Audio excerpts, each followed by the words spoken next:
మేషరాశి వారికి ఈ వారం సాధారణమైనటువంటి గ్రహస్థితి గోచరిస్తూ ఉన్నది.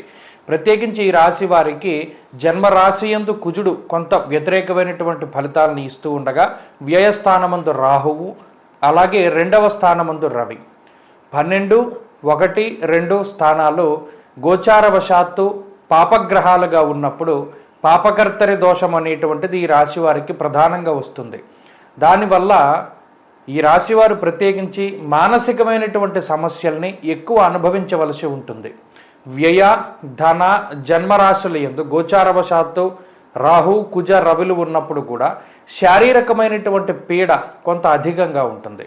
అనగా ఈ 3 గ్రహాలు కూడా అగ్ని సంబంధమైనటువంటి గ్రహాలు కాబట్టి వేడి వల్ల వచ్చేటువంటి సమస్యలు, అవి చర్మ సంబంధిత సమస్యలు కావచ్చు, శరీరంలో ఉష్ణోగ్రతలు పెరగడం వల్ల వచ్చేటువంటి వాత, పిత్త, కఫ సంబంధమైనటువంటి వ్యాధులు కావచ్చు, ఇలా శరీరం కొంత అనారోగ్యం బారిన పడడానికి ఈ గ్రహస్థితి ఎక్కువగా అవకాశాన్ని కల్పిస్తూ ఉంటుంది.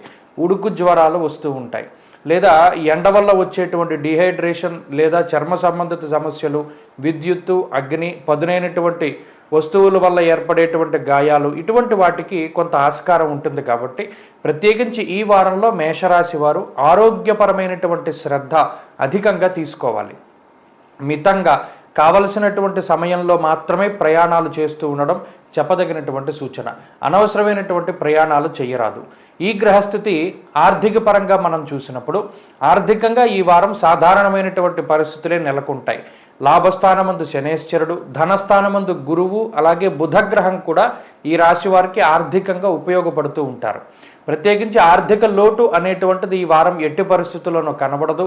ప్రత్యేకించి ఏదైనా శుభ కార్యక్రమాలకో, లేదా ఏదైనా గృహోపకరణాల కొనుగోలుకో, వస్త్రాలు, వాహనాలు, ఇళ్ల స్థలాలు లాంటి వాటి కొనుగోలుకి కూడా ఈ గ్రహస్థితి సహకరిస్తూ సకాలంలో ఆర్థికపరమైనటువంటి ఇబ్బందులను తగ్గించేటువంటి విధంగా సహాయపడుతూ ఉంటుంది.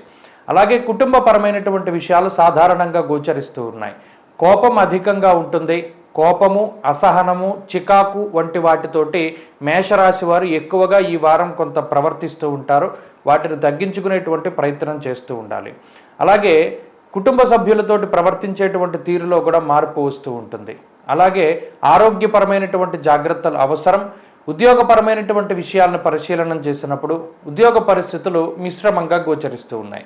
ఉద్యోగపరంగా కొంత అధికమైనటువంటి శ్రమ చేయవలసినటువంటి అవసరం ఉంటుంది. అలాగే వ్యాపార పరంగా కూడా కొన్ని ఎక్కువ కాలం పాటు కొంత నిర్ణయాలు తీసుకోకుండా ఉండడం చెప్పదగినటువంటి సూచన.